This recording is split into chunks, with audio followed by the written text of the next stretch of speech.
ایک تھانے دار تھانے کے اوپر ڈیوٹی دیتا تھا اور وہ ڈیوٹی سے جیسے ہی گھر واپس آتا تھا تو بہت سارا سامان گھر لے آتا، لیکن اس کا بیٹا اور بھائی اور ماں سب کہتے کہ آپ رشوت مت لیا کرو، لیکن وہ تھانے دار بار بار یہی کہتا کہ سب لیتے ہیں، میں رشوت کیوں نہ لوں؟ ماں کہتی، بیٹا رشوت لینا بری بات ہے، آپ رشوت سے باز آ جاؤ ورنہ ہمیں کہیں نقصان اٹھانا پڑ سکتا ہے۔ تو وہ بیٹا ماں باپ کا کہنا نہیں مانتا تھا اور کہتا تھا کہ سب رشوت لیتے ہیں، میں کیوں نہ لوں؟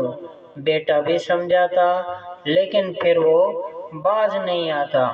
شام کو جب وہ ڈیوٹی سے واپس آیا تو پوچھنے لگا کہ میرا بیٹا کہاں ہے؟ ماں نے کہا، ابھی تک تو وہ گھر پر نہیں پہنچا ہے۔ تو وہ بہت پریشان ہوا اور شدید غصے میں آ گیا اور کہنے لگا، وہ تو اس ٹائم گھر پر آ جاتا ہے۔ ماں کہنے لگی، میں تمہیں بار بار کہتی تھی کہ رشوت مت لیا کرو ورنہ کہیں ہمیں نقصان نہ اٹھانا پڑ جائے، لیکن بیٹا ان باتوں پر غور ہی نہیں کرتا تھا اور وہ بہت ہی پریشان ہو گیا۔ کہنے لگا، اب میں اس کو کہاں ڈھونڈنے کے لیے جاؤں؟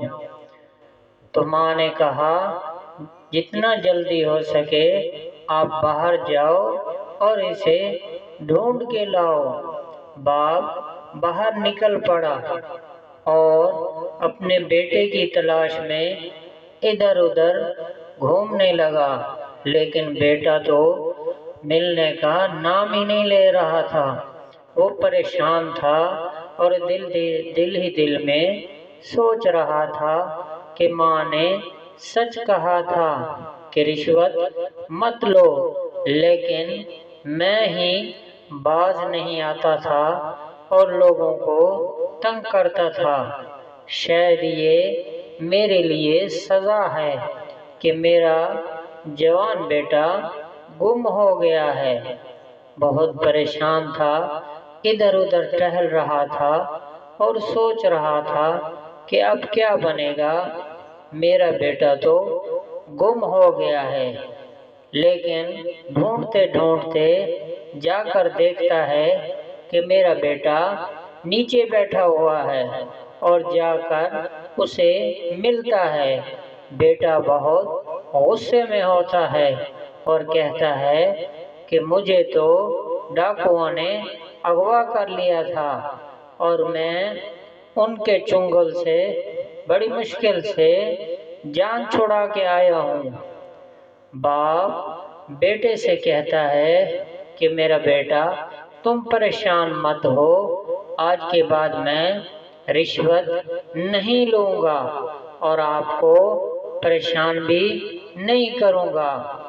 یہ جو پریشانی آئی ہے صرف اور صرف میرے کرتوتوں کی وجہ سے آئی ہے۔